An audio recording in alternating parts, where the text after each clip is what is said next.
I'm Aaron Sagers, and this is Talking Strange.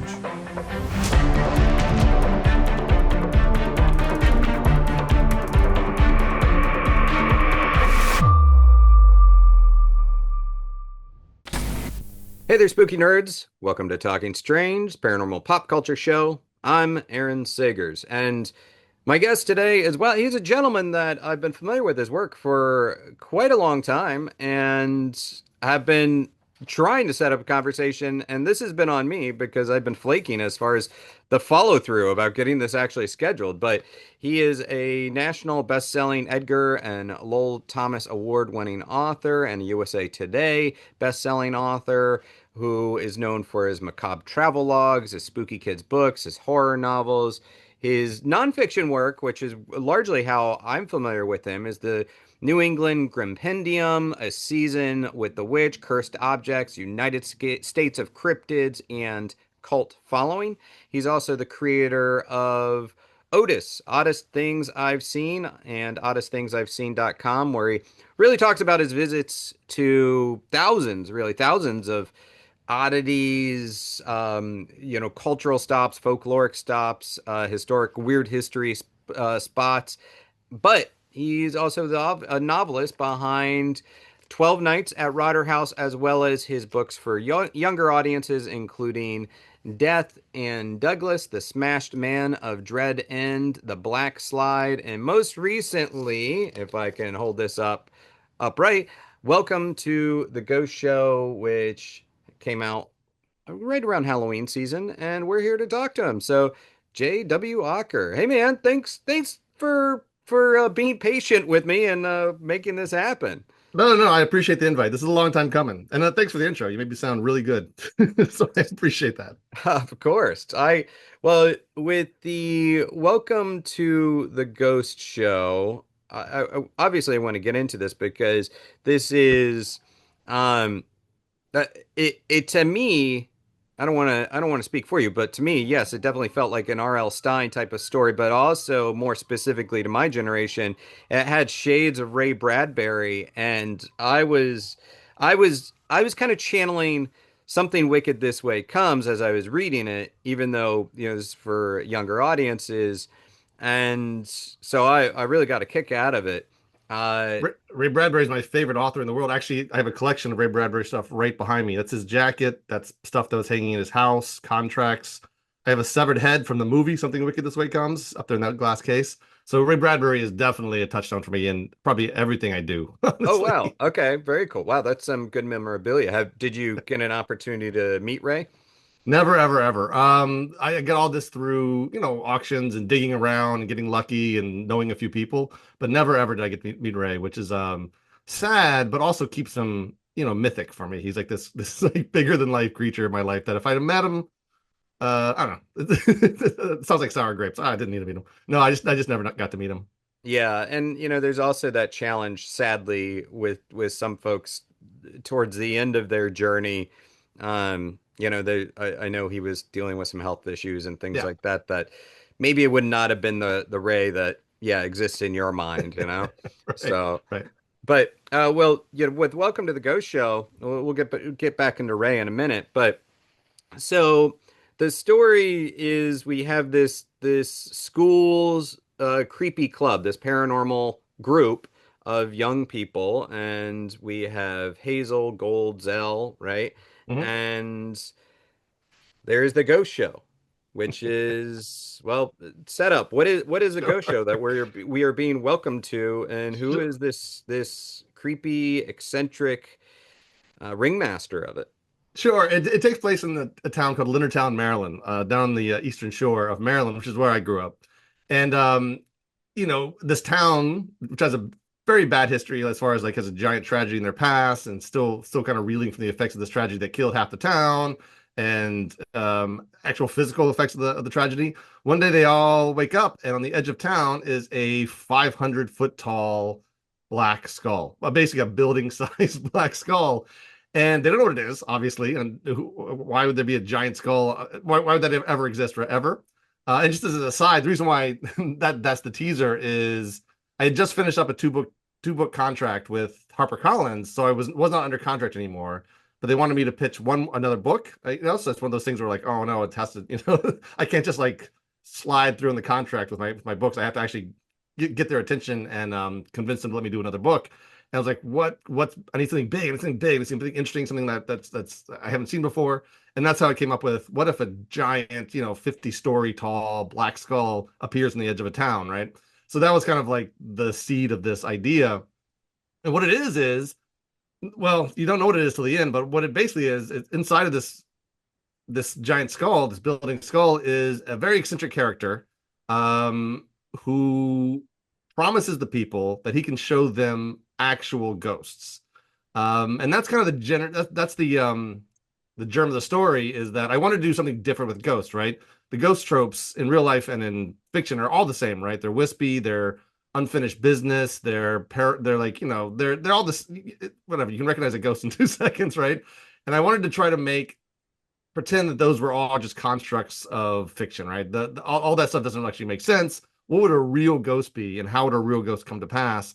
And that was the book. So this creepy club, who are terrible at ghost hunting, by the way, they've never ever ever found anything in any house or any haunted spot they've ever been to. They're like 0 for 25 when the story starts.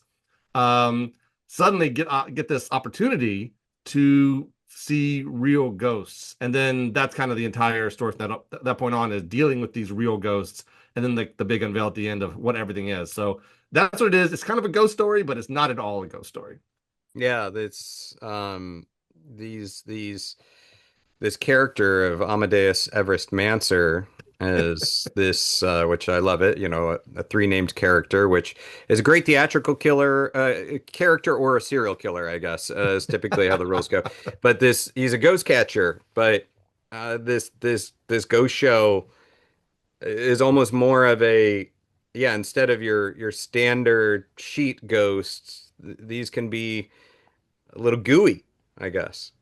Yeah, yeah. I with Manser, um, well, for the whole story, I always when I pitch the story as Willy Wonka meets Ghostbusters, right? So Manser is this like evil Willy Wonka. Willy Wonka is probably already evil, but like eviler Willy Wonka.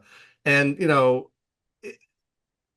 I try to find a scientifically plausible, and by plausible I mean fiction plausible, way that ghosts could exist. And he's able to kind of piece together parts of dead people at the atomic level to create these gross, red slimy. They got hands and eyes everywhere. Sometimes they have animal claws because he's not real precise about all the kind of pieces, the dead pieces that get brought together at the atomic level. This is not like Frankenstein. This is literally like him finding the different atoms of like deceased people and trying to recreate them. And yeah, it's just goopy, and the town already has a problem because it was known in the past for its glow plant. It had a chemical plant that created, the classic, glow stuff that we all had in the 80s, right? So in this case, it's orange, I believe. And that thing exploded and contaminated the supply. And there's orange caustic goop like coming up from the ground. So it's a very goopy novel for sure. It's actually different colors of slime with the novel, I realized by the end of it. Yeah. The other element to it, and I don't know, I think maybe it's just the character of Manser. It not a kid's book, but it also kind of reminded me a little bit of Needful Things on some level. I think I'm Oh, just these obviously the New England type of town. I know this is set in Virginia, but the New England type of town, and then just the tragedy in a town's backstory, as well as their own kind of desire for something, some connection. And then you have this character that comes along and offers to provide it to them, and it has to be the kids that are the smart ones. that's fair. It's a kind of a be careful what you wish for, right? One of them, Zell, the main character and the leader of the creepy club, her big motivation for finding ghosts is, when her sister died in that explosion, and she wants to know that her sister is okay or still around or something, all the kind of comforts that people generally trying to get from spiritualistic type ideas. And she gets it, kind of. And it's another, again, it's not the way she wanted it at all. So it is, I think Needful Things is very apt. I think you said that the creepy club, they're maybe not the best paranormal investigators. However, saying that they're 0 for 25. I kind of would rather hang out with the investigators that are not finding things as opposed to the ones that are finding things around literally it seems like every corner and every shadow holds a ghost. Yeah, So, yeah, that's one of my favorite parts of the dynamic. It's only a three-person club, right? And it's she's the only one really obsessed with ghosts. The other two have their own obsessions. One's obsessed with aliens, and the other's obsessed with cryptids. So they're kind of just going along with this ghost obsession just because it's fun. So they're not only are they not unsuccessful, they're not that good at it, and they're also not that into it. Like they'd much, one of the guys would much rather be running around the forest looking for Bigfoot, and the other guy would much rather be, planted in a field with like a telescope at the skies. So it's this kind of like tension among the paranormal stuff that isn't actually there in real life. But it was a lot of fun to have. Uh, you know, Unsuccessful ghost hunters is it's funny to me. I just love that idea, because in real life, quote unquote, and you've seen it. There's an entire spectrum of ghost hunters and ghost hunting teams that range from like jump at every single sound to very rarely do you get immovable. This is nothing here is haunted, right? Over and over and over and over and over again. Rarely does that happen. So I like that idea of just like if they had their own TV show, you would turn it off after like an episode, right? yeah. So yeah, and led by Hazel Gold is her name. The who is she? I mean, for you, where does Hazel Gold come from? Is it you? Is it someone you grew up with? What's the core? It is me. I have three daughters, so I end up almost always, except for one of my kids' books, making female protagonists, making it all about them. Just because, again, I have experience with three daughters. They're all one's 16, one is almost 12, and one's 7. So like a wide range. So I have all this kind of like firsthand access to how they are, how they think. In this case, though, and I didn't realize I was doing it at the time, but right before, I can't remember if it was after I pitched the book and before I started writing it. I think that's what it was. After I pitched it, before I started writing it, my own brother died. So I had a little bit of that going into the story where this girl is obsessed with finding her deceased sibling. So it was a little bit that part of it that part of it was me. But again, she at least had an outlet for it that was like fun, right? That's kind of fueled her. For me, it's just like depression and sadness, and like just every once in a while you look in that box of like grief and it overwhelms you again. But for her, it spurred her to action, to actually like I'm gonna go find her, which is kind of heroic, even in the face of like again 25 losses. It's kind of really heroic for her. Yeah. The well, and from a writing perspective, because you have three daughters, and I know I've seen on your social media that one of your daughters occasionally joins you on your adventures. She pops They up, all right? do. They all do. Just sometimes the older one gets more access than the other two young ones. So was there any a very young teenage lingo that you were trying to work in there, or did you actively try to avoid it so it was a little bit more timeless? You're not working in the 6-7 jokes or whatever, you know? Yeah, I don't go that far. Like my part of my philosophy for writing for children is an adult should be able to enjoy this. And that's not just a marketing idea, it's good for all ages. In my mind, it's so because kids like everything. In general, they like everything. So it's hard to like really measure quality where it comes to like a children's show or a children's book. So the way I do that is, would an adult cringe at this, right? Or would an adult enjoy this? So if an adult would enjoy this, or if I think they would, then I'll do that. But if I try to make it too trendy, and again, with language being as fast as it is these days, especially because of the internet, you know, 6-7 lasted a very long time comparatively to other kind of trends and like linguistic stuff. So I don't try to ever try to box in what a kid acts like. I just kind of make a little adult. It's kind of what I do. Because that's what they are. At the end of the day, they can be rational, irrational, emotional, not emotional.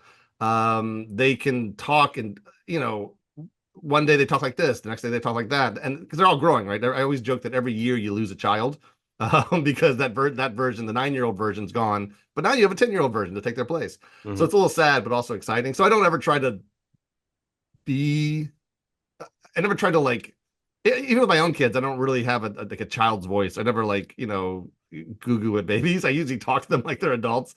So I don't have that. I don't have that in me. But again, it's part of my philosophy to try to keep the books, um, just a little bit more broader, I guess Yeah. is the best term for that. Well, what were your spooky origins as a kid? I mean, you said big fan of Ray Bradbury. Did Mhm. that start as childhood? Like, when would you say, like, oh, this is my origin story as a weirdo, a creepy kid, your own creepy club. It's a little weird because I grew up hyper religious, like indie fundy, independent fundamentalist Baptist, sort of like which which has some pretty terrible tenets. Also some good stuff about them, but also some terrible tenets. And I was in that world for probably the first 25 years of my life, like church 7 times a week. It was a lot. It was my world.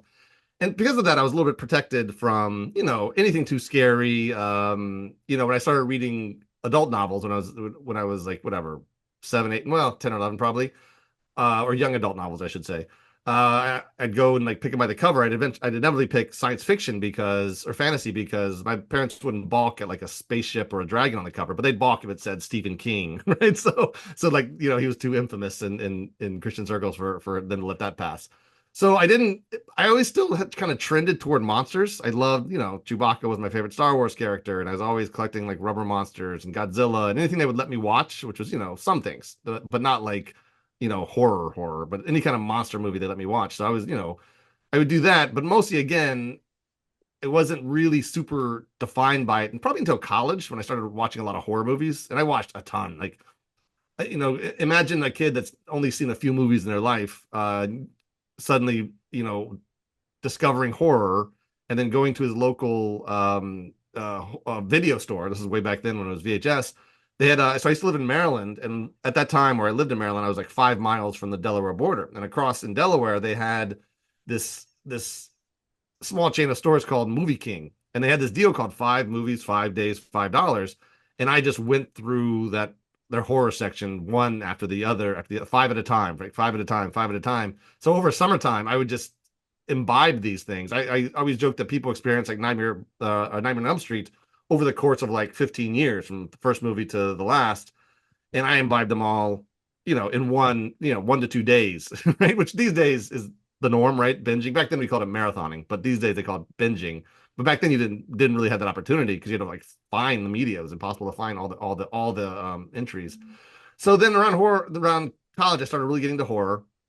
And then eventually the Christian part sloughed off. I got rid of that out of my life and went all in on spooky stuff. Like I started, for OTIS, as you mentioned, I started visiting odd things. And generally the oddest things on the planet are all macabre, just 100%. They're the oddest, whether it's a body part on display, a saint's relic, a weird cemetery, a bone church. Those are always the oddest things. Everything else is kind of quirky by comparison. But so started the horror movies, then the oddities became a big part of me. Suddenly I'm like spending the night at graveyards and going into like Roman crypts and those kinds of things. And that's kind of my story. And then over time, it just became this like fundamental, I don't, this what all of us horror fans like. We're looking for that kind of rush, but also just this fundamental look at life, right? That if you look at the worst stuff in fiction and movies, you're better prepared for life in general. But that's kind of my story.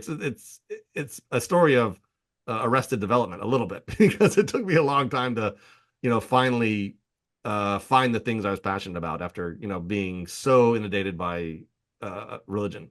Yeah, I mean, I similar but different. I mean, I grew up with a pretty religious upbringing where there were things that my folks tried to shield me from, and uh, yeah, and my mom especially, God love her, very overprotective, and so there were things that I just had to find on my own. So I get that part, and then once you kind of break free, you're like, all right, I'm now I can really ingest as much as this I want. But when you're kind of coming to this stuff a little bit late, Mhm. in college, was there ever a moment where, as you started to write about it, you felt was there a little bit of an imposter syndrome of like, I didn't grow up with this, like I'm still like a noob to this stuff. Do I have a seat at this table or whatever? Yeah, no, you nailed it because one of my biggest like vulnerable points, right, is I didn't grow up reading Stephen King, right? Every single horror author on the planet, every movie maker these days is glutted by like Stephen King is in their DNA, right? They just he's the biggest influence on horror of all time. And I don't have that influence. I didn't grow up reading him when I was 20. two, I used to work at a video store, and I had this guy that worked there who was a massive Stephen King fan, collected all the books, all those things. And I was like, "Hey man, can I borrow a few books?" And he let me borrow a few books, and I read them and became like acquainted with them. But I never it was kind of too late for me, right? The kind of like that ship had sailed of like when everybody else was really influenced by King. I watched all his movies just because I watch all movies, period. And that this was back when his movies were generally not well regarded, unlike the stuff that they're making these days, which is like high quality, high end The versions Mike of Flanagan King. effect, yeah. Exactly right. So that's a big hole, right? So when everybody gets around and starts talking King, or when like everybody's and people are in the horror community are always talking King, always. I just don't have a lot to contribute because it just wasn't one of my influences. And my influences, my big joke is I came to horror through Scream, right? Scream came out, and that was such a mainstream success that it caught my attention because at the time I wasn't a horror fan. I just knew everybody was going to watch this movie, so I should too. I was this follower kid, right? And like that thing changed my life. I was like, oh my God. I joked that in a movie with Skeet Ulrich, Jamie Kennedy was my revelation. I was like, I want to be Jamie Kennedy. I want to know everything about horror and make it applicable to real life. So that's kind of when I started digging into like all those VHSs. But I know that feels, again, fortunately that sent me in all directions with horror. So I went all the way back, right? I was going to Vincent Price movies and old schlock, and it sent me in all directions of horror. It didn't just make me a slasher fan. But that feels kind of shallow to be like Scream turned me on at my age. Scream turned me on to being a horror fan.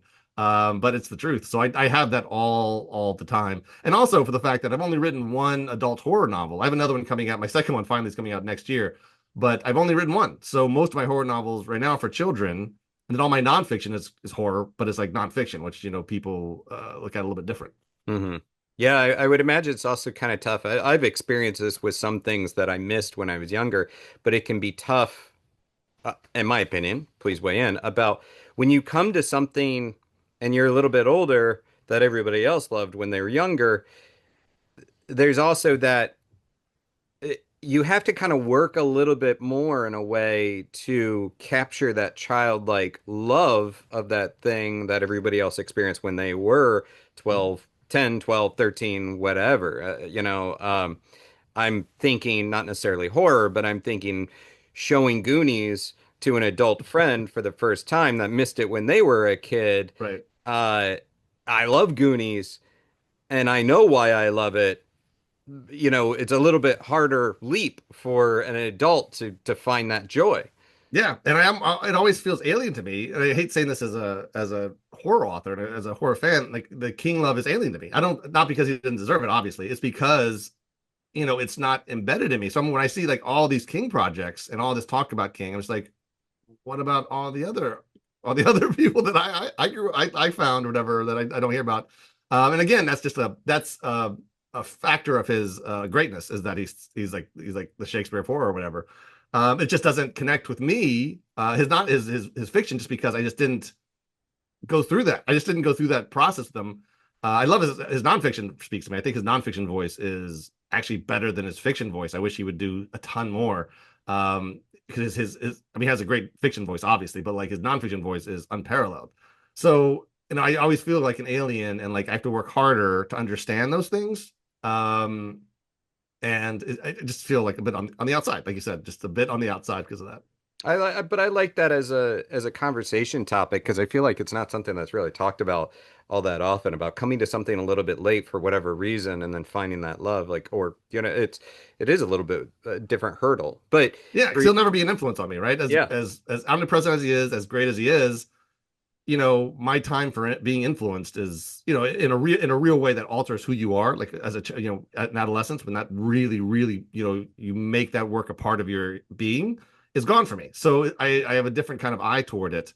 It's a little bit more critical because you're an adult and you're jaded and cynical and stuff.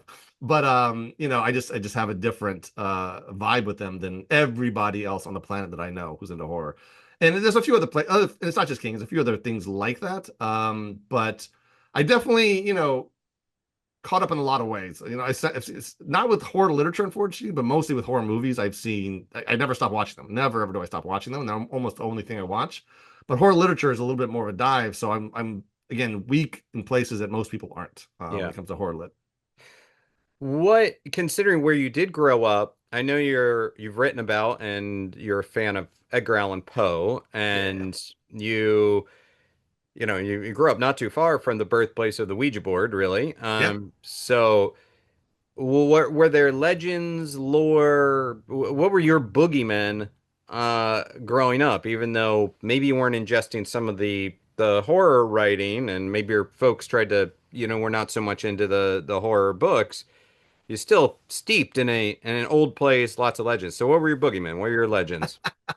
Honestly, it was the devil. Like again, growing up Christian, you see the devil everywhere. He's not scary in the way that like horror movies make demons scary because again, you think you're on the winning team when you grow up Christian, right? I'm on the winning team. This guy's gonna lose in the end. There's a higher power protecting me. All these things, right? So you're not scared of him in like a horror sense, like an enjoyable horror sense. You're just kind of like wary that he can mess up your life pretty badly by tempting you and stuff. So I didn't have those kinds of boogeyman. We had like Bunnyman Bridge, which is a story of a serial killer dressed up in a bunny outfit. We had that in I think both. I lived in Maryland and Virginia, so we had that in both places. Poe, I didn't know. I didn't even know I was near. I didn't know about the Ouija board connection till much later. Didn't know about the Poe connection till much later, even though he's buried there in Maryland.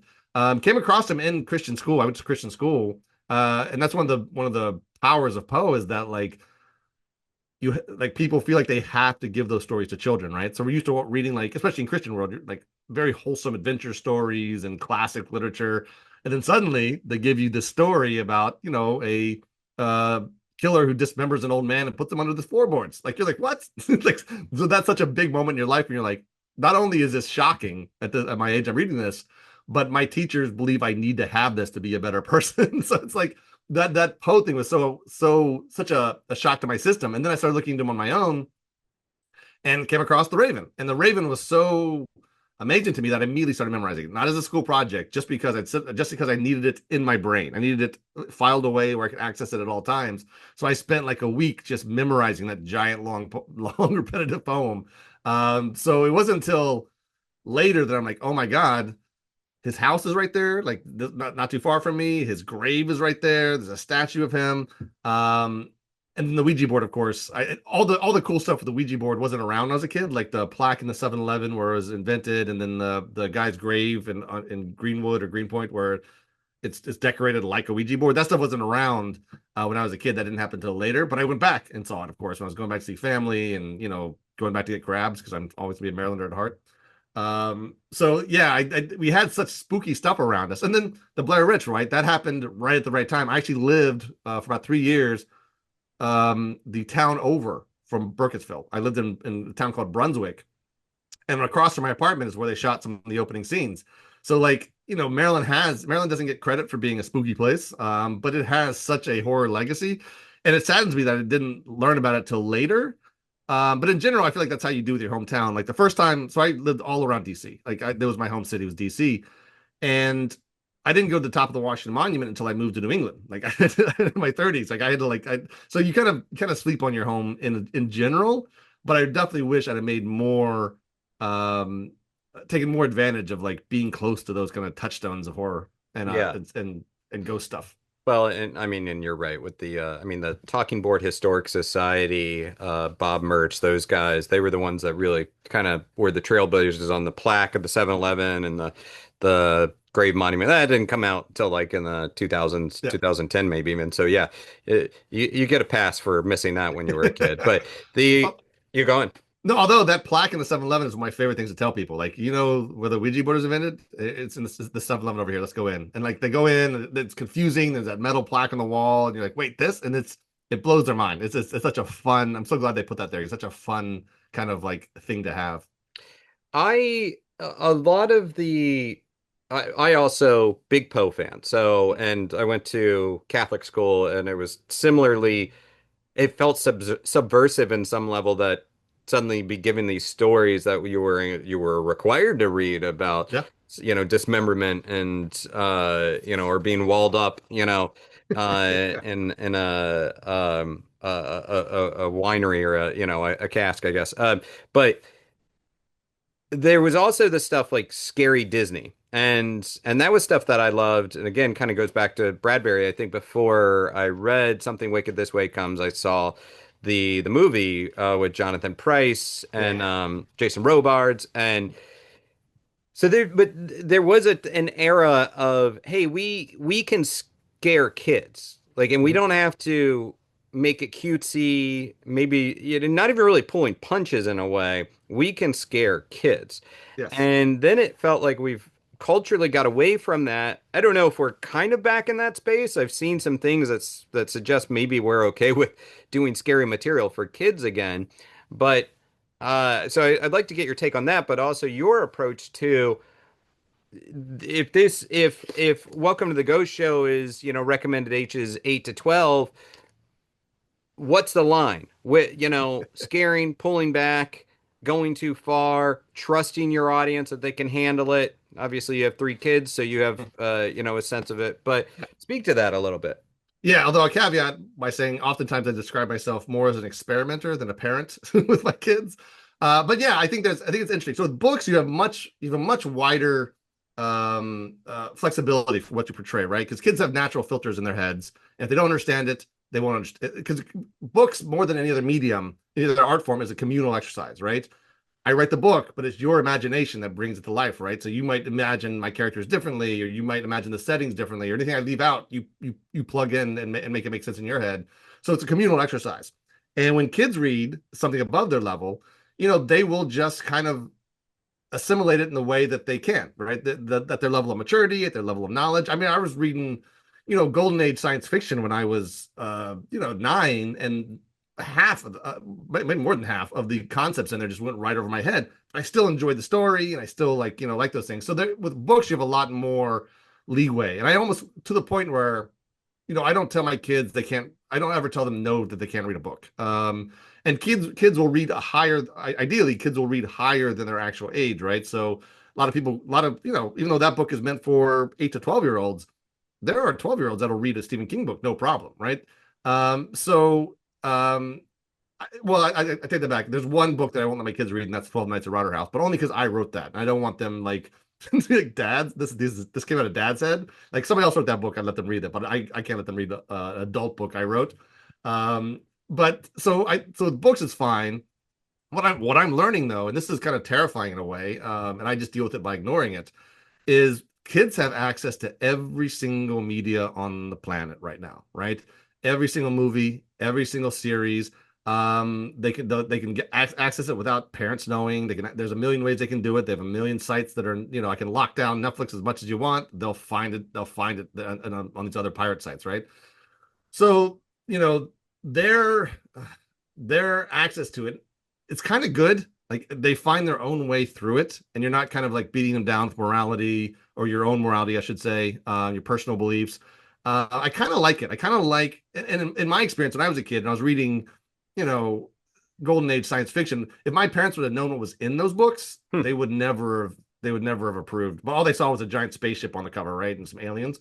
Um, but that was kind of the way I was able to peek out of the fishbowl of religion, right? Was books. Books allowed me to kind of like see a broader world, and that's kind of the secret to everything, is broadening your mind and try to see the world as a context. So it is harder. I think it's with books you can do almost anything, as long as you're not like. I mean, publishers will push back a little bit, but man, you can really have a good time with kids when it comes to how scary it is. And the other thing is, what I've learned about kids is they have an insatiable appetite for wonder, right? And horror is just another form of wonder, right? So they have an insatiable appetite for being scared. So that means you can not rely on the tropes, right? When I'm as an adult, as a jaded, cynical horror fan, when my favorite author is coming out with his 1 millionth haunted house book, I'm all in. I'm like, yay, another haunted house book. I love haunted house books. They're so comforting to me.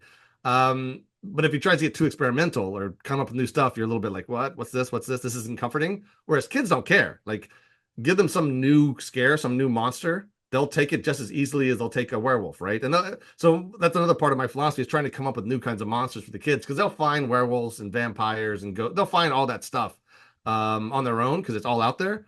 But they have this like appetite for wonder that allows you to do a lot more with them, have a lot more fun, be a lot more creative, a lot more imaginative.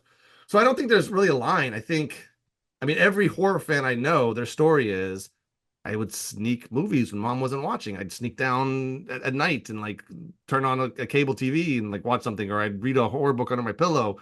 And they all turn out pretty good. They all turn out to be nice people. So I think there's an element of, that danger is, we're trying to protect their innocence, is what we always say as parents, as adults. We're trying to protect their innocence, but that innocence can be a downside. It can be a bad thing to be too innocent, right? It can not set you up for life.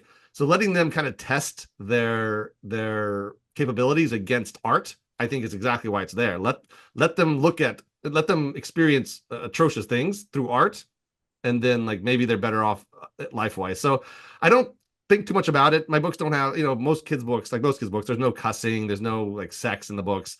But with violence and monsters, you can push it pretty much as far as you can. I think the only time I really got pushback from my publisher was with The Black Slide. That's a very bleak book. It's a very, very bleak book. We pitched it as Hellraiser for kids. Um, and then I think I killed off one of the characters at the end, and they're like, "Hey, Jason, we're all for killing characters in kids' books. It's fine, but this book is so bleak. Maybe not do that. Make it 10% less bleak by not doing that." So I unkilled him finally. But I don't know. I don't. There's no real lines. It's that urge to protect kids is valid and fine. But its application is pretty much for the real world. Like we should be protecting them from the real world and letting their imaginations and art kind of like make them who they are, honestly. Yeah. With the young adult books, we're not, this is not operating in a shared universe, or is it? No, they're all individual one-shot books. I mean, I'm a big concept guy, so which is usually a mark of a juvenile writer, honestly. But I love concepts. I think concepts are the most is where all the imagination goes. Like making characters is hard, and that's what most people love. Most people love falling in love with characters. But for me, especially because I write a lot of nonfiction, I interview a lot of people. I meet a lot of real life characters that are very interesting, and nobody can invent a character more interesting than the characters that are out there in real life. So to me, that's not as interesting, but that's what shared universes and sequels usually focus on are characters, right? You're kind of following the same characters through these adventures, or they cross paths. Whereas for me, the concept, I love the concepts. Like a good example of that is Jordan Peele, right? He's probably the most conceptual filmmaker in horror today, and his swings are giant, giant swings. I love that about him. Like he's trying things that nobody's ever tried in a horror movie because doesn't make total sense or nobody's ever seen this before, and I love him for that. So like concepts are what appeals to me. So when I've done a concept, like when I've done the giant skull on the edge of town, I'm kind of ready for the next concept. What's the next concept? What's the next super interesting idea I can find and play with? But again, I that's definitely a mark of a juvenile writer. The even though you've kind of created this new take on what a ghost might be Mhm. when our characters, our creepy club encounters them, what were some elements that, even if it was just a stew in the background of your brain, what were some elements that you pulled from lore, from your own travels, your random stories that you've researched, things like that? You're like, all right, I'm going to weave this into the page here. Yeah, no, a very, and I actually never admitted this, but a very blatant one. Actually, the biggest reference to something from my life and travels that is in that book is Loveland. Do you know about Loveland? It's a super fun site where I think it was in the 70s, it was poisoned by a chemical runoff from a plant, and it hurt people. It was like mutating babies and stuff and fetuses. It was a big deal, and they eventually had to tear the town down, seal all this like waste inside these giant clay vats and put them under. And it's in New York, by the way, Loveland, New York. And I went there one day when I was doing my book, The New York Compendium. I put that on the list. And I went there, and it was just this giant field, well manicured grass, all behind this chain link fence with signs all over it saying, "Do not trespass, danger, biochemical hazard," and all these like sensors kind of sticking up. And last I heard, they're actually starting to develop that, or maybe they've already developed that into more neighborhood. Because once you get past that field, it's all neighborhoods. It's like there's a school right nearby, and like all these things, and you're just like, so I took that idea of a contaminated town, basically, and that's the setting. I moved it to my hometown in Maryland, but that's the setting for the Welcome to Go show, all 100% based on Loveland. Yeah, it kind of makes you wonder about with situations like that, about The past is never really buried. No, and once you get into Superfund sites, which is basically sites that have been determined by the government to be toxic, contaminated, and then are currently in the process of being cleaned up, they are everywhere. It's very scary. Yeah, it's not exactly. I don't think it's a super fun site, but I am thinking about. It's definitely not a super fun site, but I'm thinking about Citronia, and PA, right? Oh, Centralia. Yeah, yeah. Yeah, Centralia, yeah, Yeah. like the fire underneath the streets because of a mine, like a still burning fire, you know? Yeah, and I think I've been to Centralia quite a few times. I think the last time I was there, there's no more smoke seeping from the ground. I found a few places where there was like construction equipment set up. So I'm pretty sure, again, kind of like Loveland, they're getting ready to be like, this is real estate. Who cares if it's on top of hell? Maybe the worst is over. Let's go ahead and build it. It's like the beginning of every single horror movie, right? Greed or whatever, or opportunity comes up and they like ignore the past, like you said.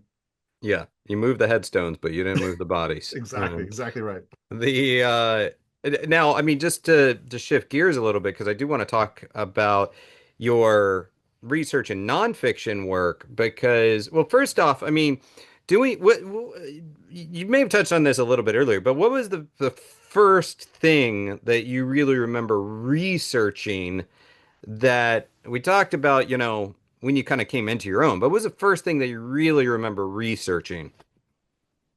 So when I started the my blog on things I've seen, this was probably 2007 is when I launched, but I mean sure I started in 2000. I started visiting stuff in 2006, maybe even 2005.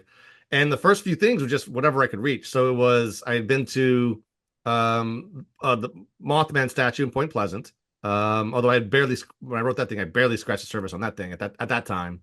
It was the Orson Welles Monument in Grover's Mill, New Jersey, which is a testament to the War of the World scare because he picked Yeah. at random Grover's Mill, New Jersey as the site of the invasion. It was the Egyptian pyramids because I had actually gone to Europe or sorry, gone to Egypt as part of a journalistic thing back in those days. I did a little bit of journalism, and then was that it? It might have been those three. That was five. I can't remember the two. So it was these random things around me.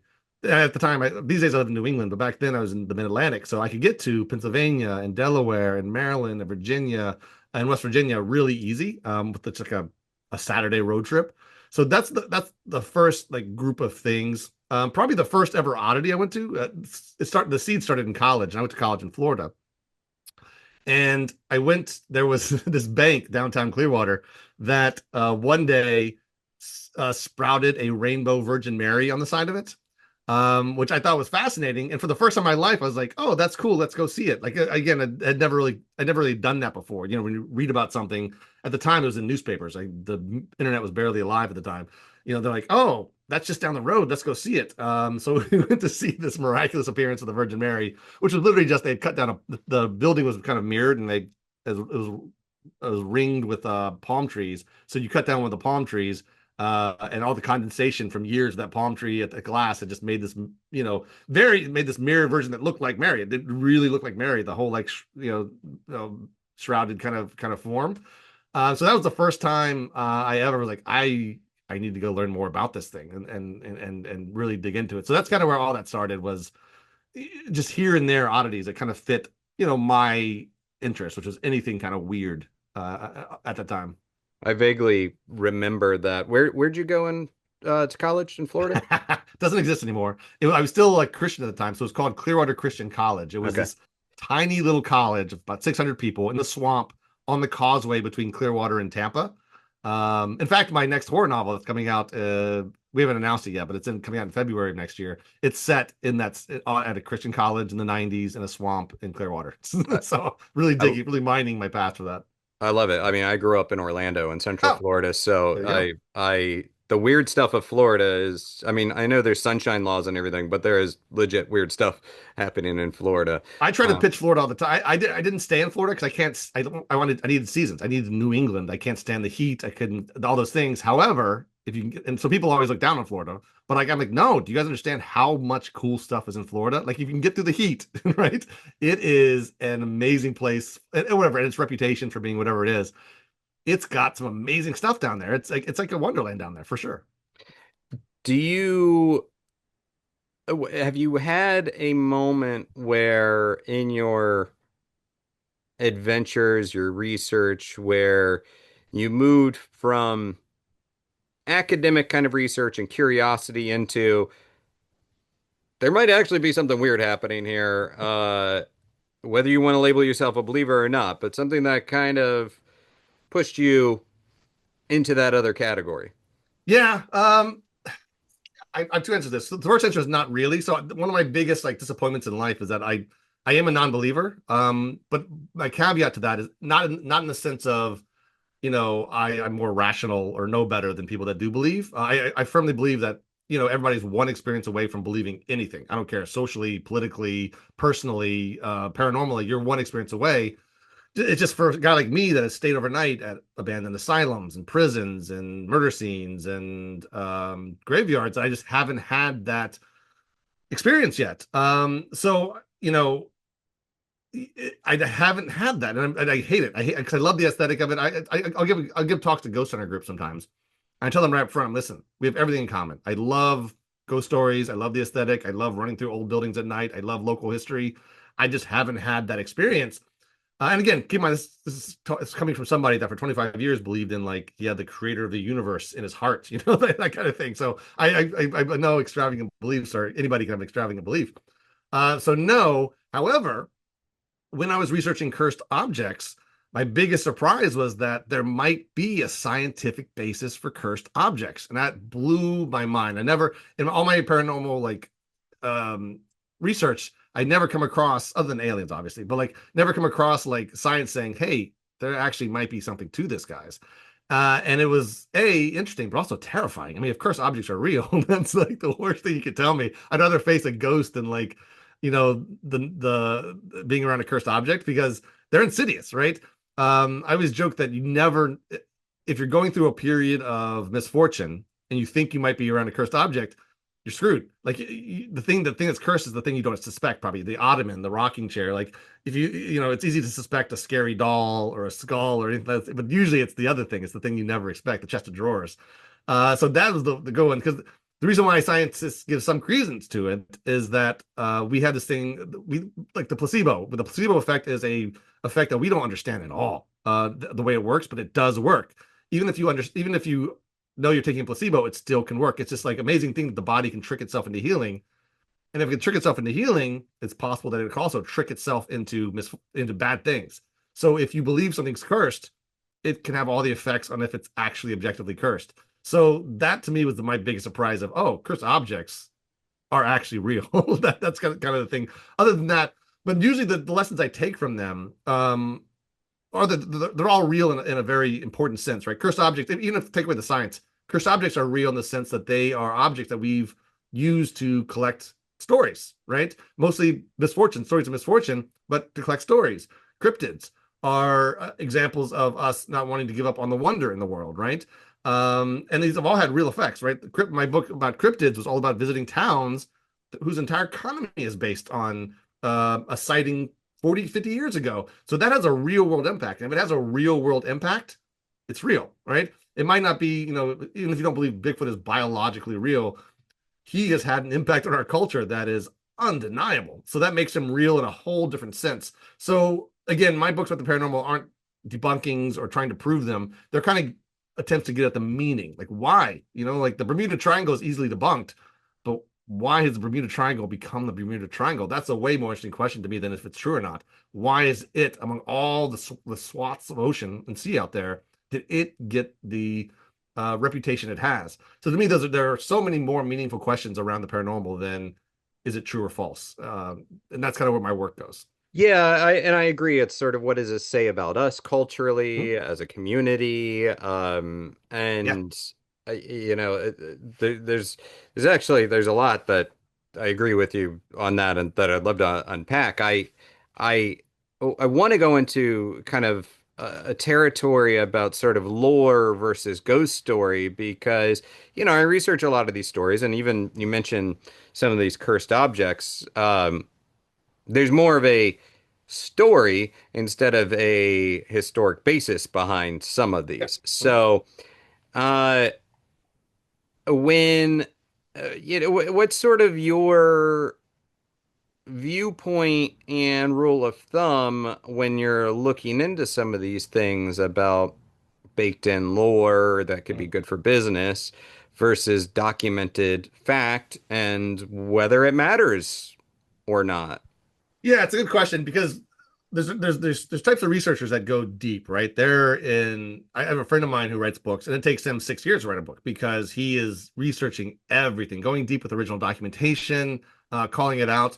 And my researches are more cultural, where I'm again more concerned with the impact of the belief, right? So, like you mentioned, any hotel back in the day, right? And we're kind of like at the end of this era, which is fascinating to me. But back in the day when ghost hunting was at its peak, every single hotel on the planet was claiming ghosts, right? Because they wanted that business, they wanted that PR, they wanted, it was a new side hustle that they got in addition to just housing people. So what I look for is something physical. Often helps me out a lot. If there is Cursed objects are great for that because there's usually is a physical thing. Something more physical than just a house, right? If there's a special room, if there's a special object that has the lore wrapped around it, suddenly I'm more interested. I use Emily's Bridge in Vermont a lot as that example, right? There's a million covered bridges on the planet. But Emily's Bridge has this lore so baked into it that they have a placard right beside the bridge that tells the story, and its real name is the Goldbrook Bridge. But then in the corner, even they can't ignore the paranormal story. It's on the historical placard right there in the corner, also called Emily's Bridge because blah blah blah blah. So when the lore is so undeniable that you have to bring it up, that's kind of when I really get excited. When there's a physical piece of it, when it's not just folklore, we're just told mouth to ear and just kind of passed around. When it can be tied to a physical thing that I can touch, take a picture of, those kinds of things, that's when I get more interested. And then when it has some kind of undeniable impact on culture, right? The Stanley Hotel is a great example where, you know, nobody thought paranormal about that until King wrote a book. All he did was write a book. Right? We don't even it wasn't even based on the stories of the Stanley Hotel. And then suddenly, once that book gets big, which is immediately for King, um, that's the most haunted hotel in the country, right? Suddenly, so those kinds of things for me is what I look for: physical objects and undeniable impact on culture. So I do a lot of like talks around libraries and local towns and stuff like that.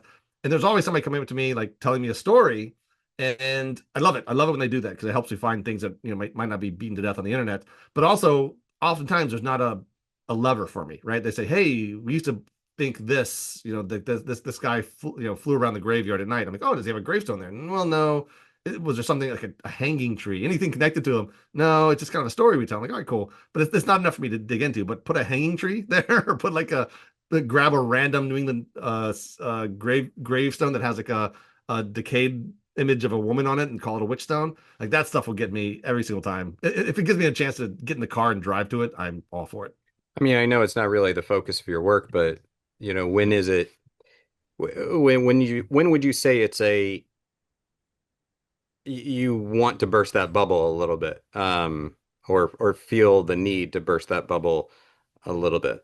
When the answer is really obvious, that's when I feel like I need to like mention it, right? So Bermuda Triangle is a great example where you can trace it all the way back to this one article in the 1950s where a guy, a Miami Reuters writer, was trying to explain like, hey, the world seems to be getting smaller. We have all this vehicle transportation, like, but it's still a big place. People get lost all the time in this world, despite all of our technological advances. And he's like, just in my backyard, which is Florida, off the coast of Florida, there was this, and that squadron that went down. And he's like, look, people are still getting lost today. And if you plot all of his examples, they're not in a triangle; they're all over the place. And then that thing just grew. You can actually trace it article by article as people are adding new things to the Bermuda Triangle. Half the time, the stuff that they add isn't even in those coordinates. So when it's when it's, and again, because I'm not a deep researcher, if I come across it, that means it's relatively obvious. So that's when I have the need. I feel the need just to continue my honesty, to be honest with my readers, to say, okay, well, it seems pretty obvious here that like this has happened. But like something like Emily's Bridge, where there's no real origin for the story. There's no reason need to like dig into like debunking it. Look, nobody's ever had an experience. There's just not, it's not there enough. But if it's there and it's really obvious, I have to mention it. I have to bring it. It's part of the story. And if it's part of the story, I have to bring it in the story. Put it that way. Is it is it getting trickier because, you know, these new because legends spread very quickly through social Mhm. media Yes. and get great numbers on TikTok, and suddenly you can have this haunted artifact that doesn't really have any origin, but now they're charging tickets for people to go see it, and Yep. it just gets trickier to pin some of this stuff down. This is one of the most depressing, you nailed it. This is one of the most depressing things for me right now, in 2026 is, I grew up on Paranormal Lore too, like the Time Life series and In Search of and all those like kind of TV shows. And, these days now we're like, 50 years removed from that, and we haven't really made progress in a lot of these ways, right? Bigfoot was named in the 1950s. Now we're 75 years later, still nobody, right? So it's kind of scary. Now, in the UFO lore, drones have ruined everything, right? Like back in the day, the when the proofs that these lights we saw in the sky were not of this earth, but that they moved in erratic ways that planes can't move. And now we have drones making dragons in the sky, right? So that's really harmful. The proliferation of cameras, like literally right now, as I sit here, I'm within arm's reach of 7 cameras. Like I have a phone, I have a laptop, iPad. That's all I'm just covered in cameras, and everybody on the planet's that way. And we still have the same amount of like paranormal evidence that we had before, everybody had a phone and a computer in their pocket.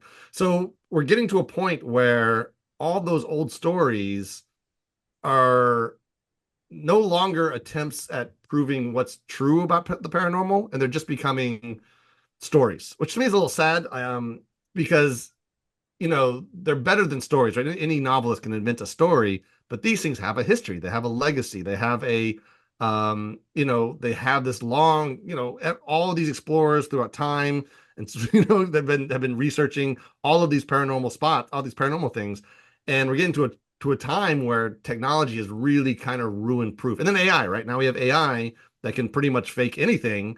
And we have the number of hoaxers. Paranormal has always had to deal with hoaxers, but today it's like every other person is a hoaxer, right? Because they're all trying to like get that engagement and that virality and those likes. So it's really hard. If your entire point in life is to prove the paranormal, you're in the worst time for that. Yeah. Put it that way, I mean, I unfortunately. like to think that that means that I love the lore, but I also like to think that hopefully the history will play more of a important role here. Agreed, and that's again, compared to hotels. One hotel suddenly saying it has a ghost, and here's a TikTok reel, versus another hotel that's been saying that for 200 years. Right? There's a even though again, depending on your belief in ghosts, if it's just dead people, obviously dead people die every day, so it could happen.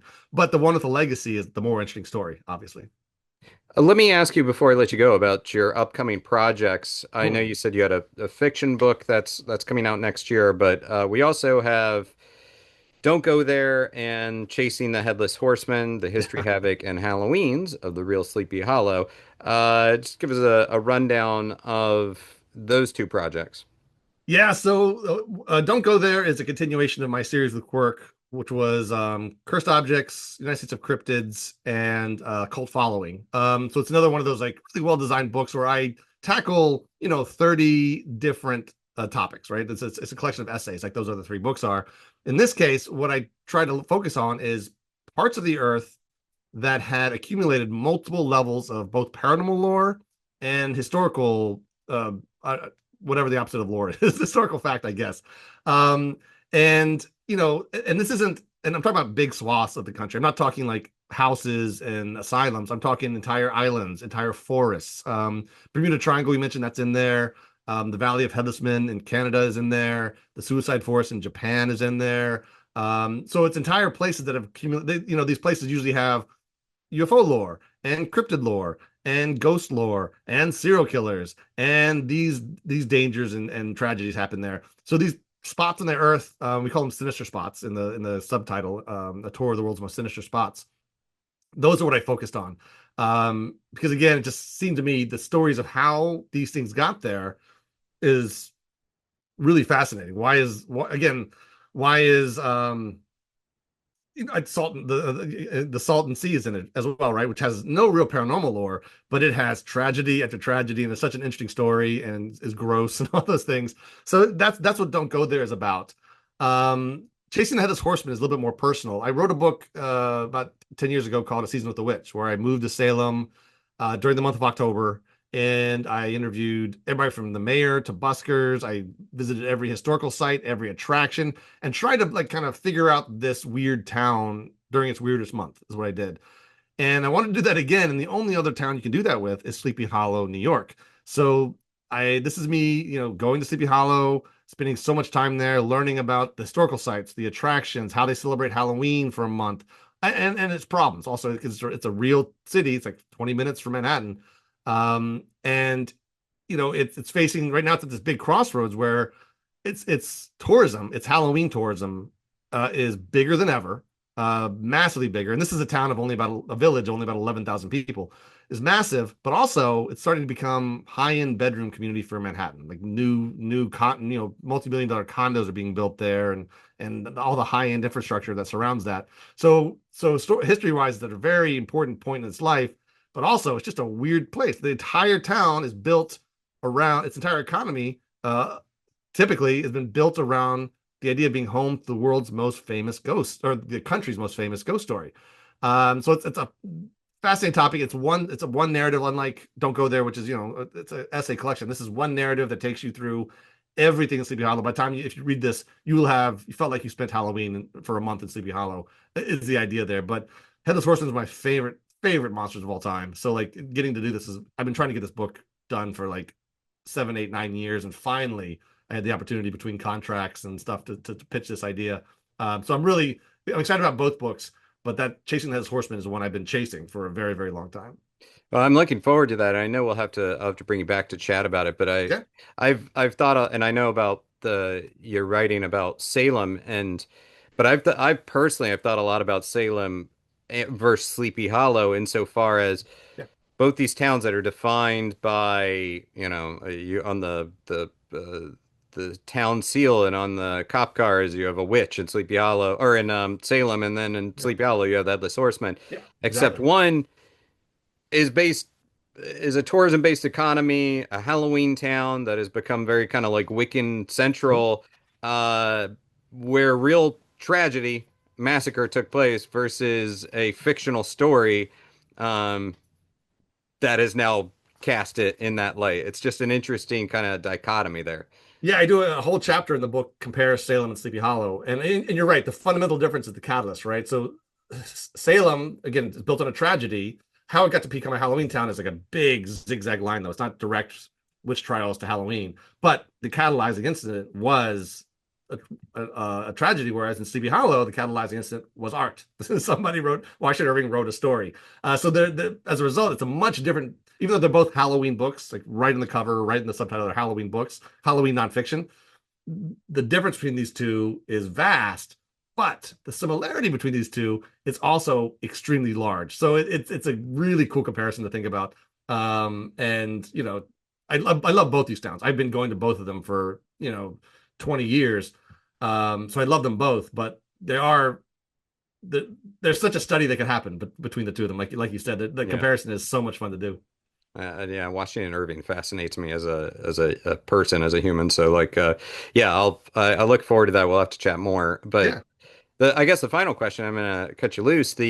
Uh, just because of odd things I've seen because of your adventures in writing, what are some tips for would-be adventurers out there as far as finding that lore, finding those stories, and setting out on their own? Oh man, it's easier than ever. When I started, I could only have done this had I started when I started, right? Even though I'm a travel writer, I'm terrible at traveling. I don't know my cardinal directions. I even left and right, I have to like think for 3 seconds before I can figure that out.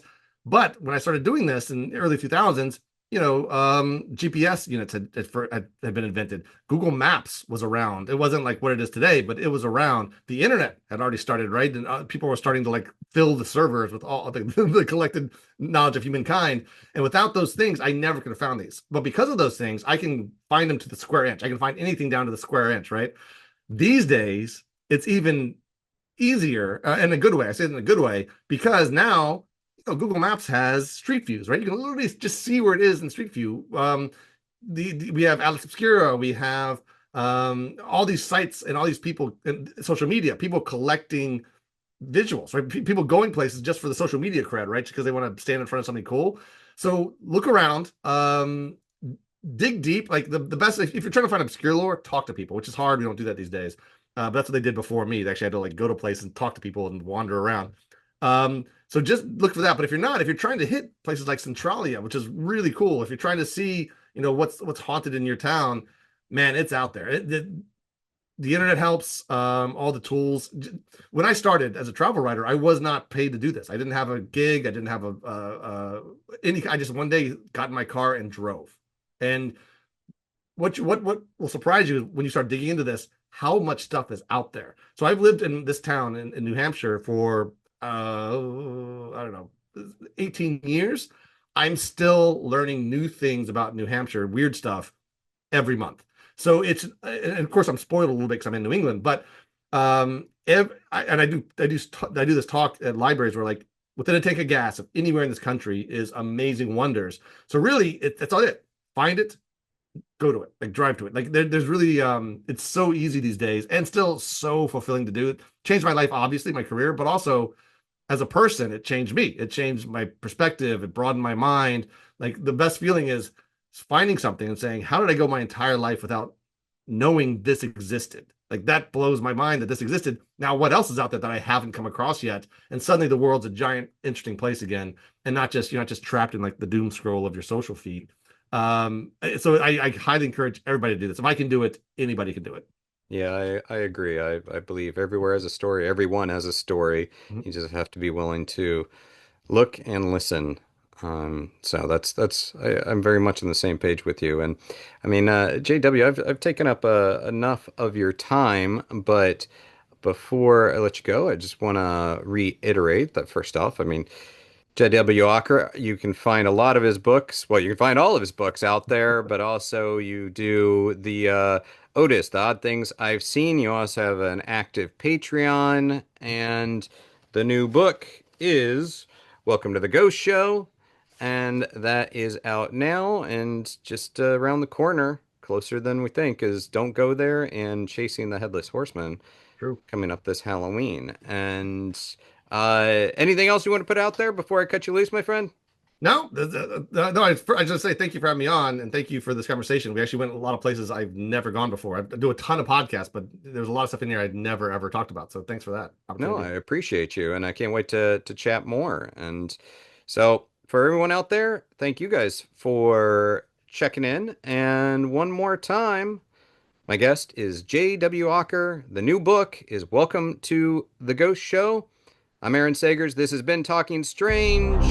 Until next time, be kind, stay spooky, and keep it weird.